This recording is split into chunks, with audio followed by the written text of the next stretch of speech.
Менш за год спатрэбілася, каб у цэнтры горада правесці рэканструкцыю будынка для абласной інспекцыі аховы жывёльнага і расліннага свету. Цяпер тут на плошчы ў 900 квадратных метраў комфортна змогуць размясціцца 30 супрацоўнікаў гэтай прыродаахоўнай службы.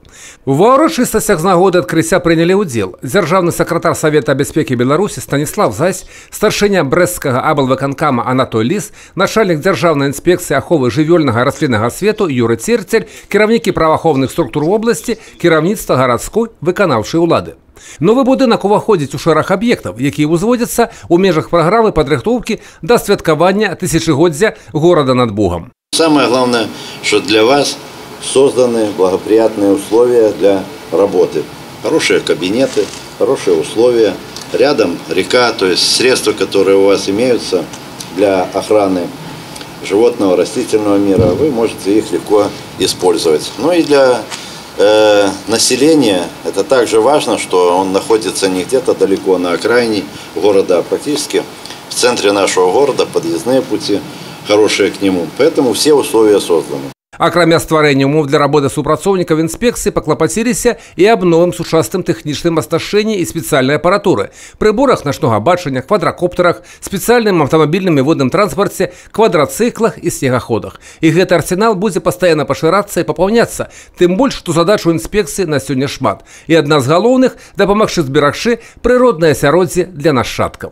По Брестской области, я уже говорил сегодня, конечно, особая ответственность лежит на сотрудниках Брестского управления государственной инспекции защиты животно-растительного мира. Почему? Потому что это особый край, уголок нашей страны. Вот. Здесь вот Беловежская пуща, конечно, это особо охраняемая территория, мы должны тут надежно такой заслон выставить, что, в общем-то, и делается. То, какое внимание уделяется государственной инспекции, вы сами видите. И вот на сегодняшнем примере, и на примере того вот оснащения, техники, которую они имеют, там, вот, есть с чем работать, есть с кем работать, поэтому я думаю, что задачи они все свои решат. Толькі з пачатку года супрацоўнікі абласной інспекцыі ўжо выявілі больш за 5000 парушэнняў прыродаахоўнага заканадаўства. Канфіскавана каля 200 браканьерскіх ружжоў, звыш 30 кіламетраў браканьерскіх сетак, перапынена шмат іншых парушэнняў. І работа ў прадухіленні ад такіх замахаў павінна толькі ўзмацняцца. Мы должны не отставать от правонарушителей, по крайней мере. И иногда идти немножко на шаг впереди по техническому оснащению.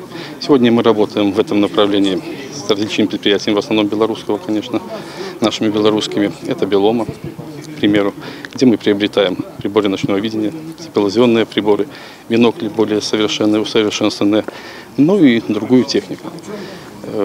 Разрабатываем на сегодняшний день нормативную правовую базу для того, чтобы закрепить возможность для нас использования дронов, так называемых квадрокоптеров. Юрий Печур, Тигран Акопян, телерадиокомпания «Брест».